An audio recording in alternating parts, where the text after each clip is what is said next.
Já tu povolení vidím takový takový vždycky najezdější.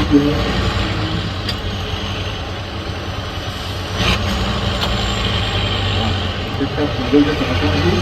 Hodně velký náklon. Ale leží na boku.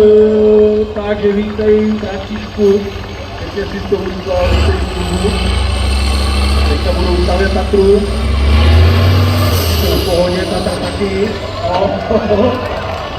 Takže jo, Tatra na všech šestí.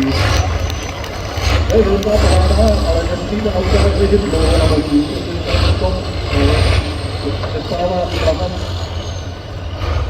přestává proudit volej motoru na to správná místa, protože takový koš se volně zamít,